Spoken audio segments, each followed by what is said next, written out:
sadii yoo kaashan naafee erga jedhee jira doolaara 500 erganii jiran.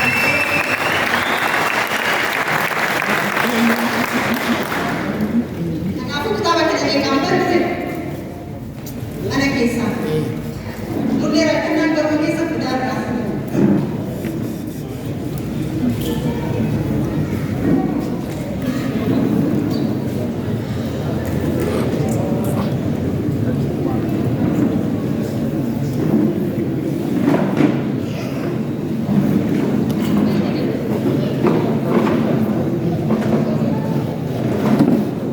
Assalamualaikum. Good evening. Akam naga. Wafihan kizin. Hamujambo. Nataka pesa.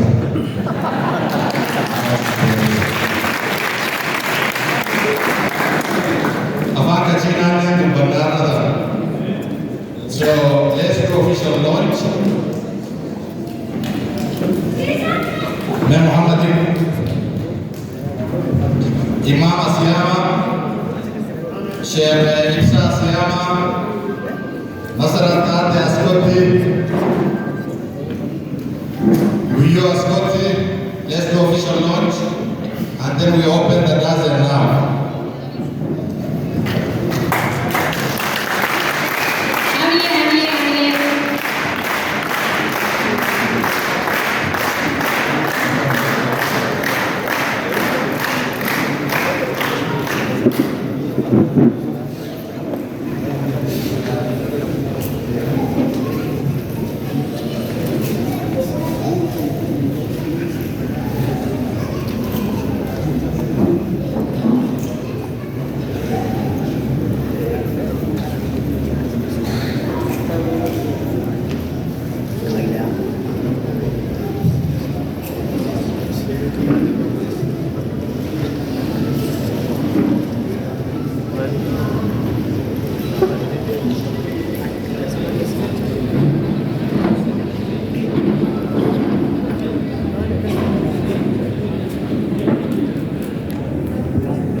Keesif dubartii keessummaa kan amma kanaaf mee yeroo tokko ofii keessaniif mee of jajjabeessaa maamilee ofii kennaaf keessan.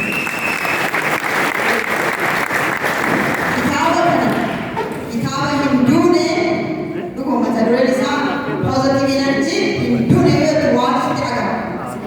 Lammata yeroo dhufillee ta'an nafseen deettee namatti dhufti. Kanaaf hin duune jedhamee yeroo hin duune jedhama.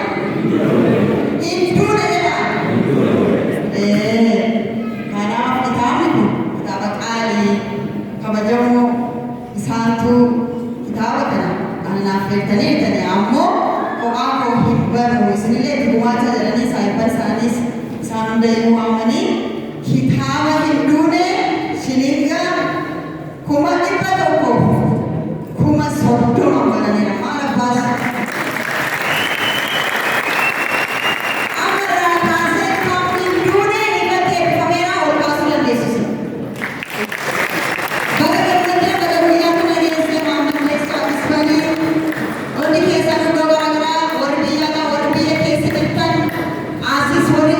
Keenya lafa seenaa Oromoo immoo golgaa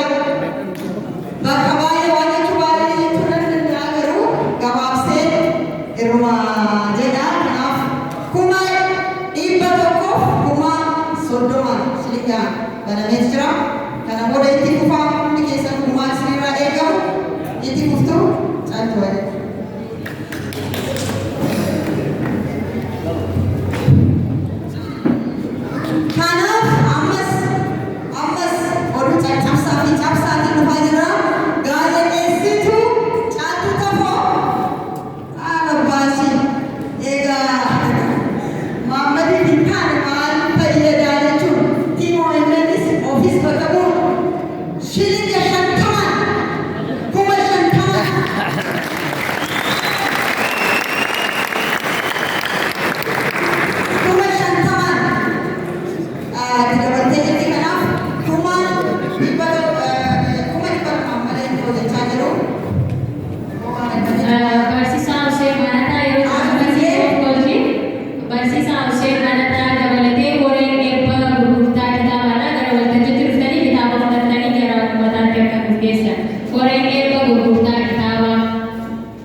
Kitaabni banamee jira. Qoree gurgurtaa.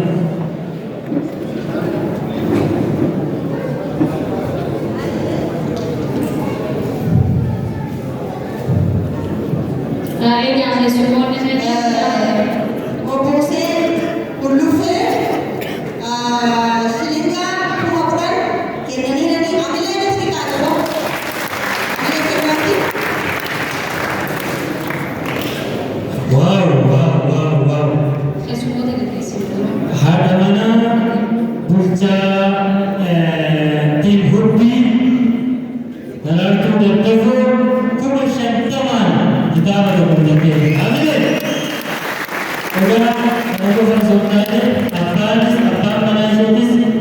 Sehubungi kesanti Syekh Ridwan Syekh Abdul Rahman Atadure na sagantan mo na kami nabuf nama dibupi kesagaya buddha tabatela amas atmana sali kono syanta majlati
So kan wafu gumacha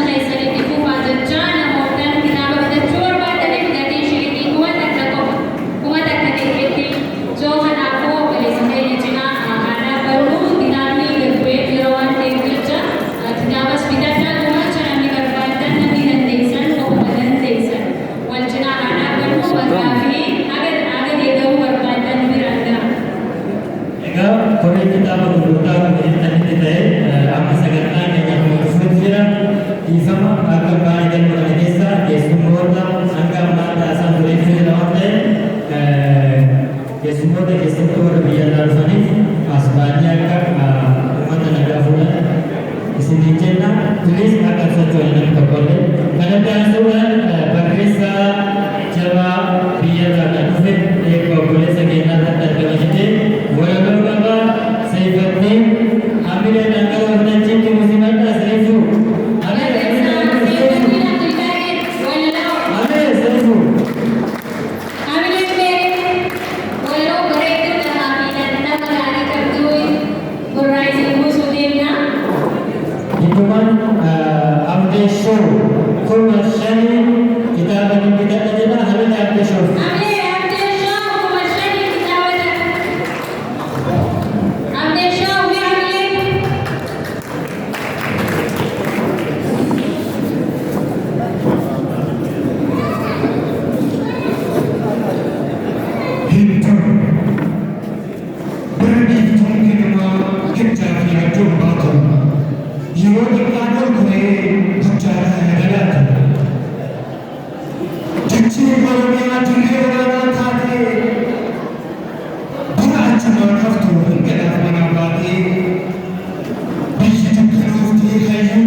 Kilo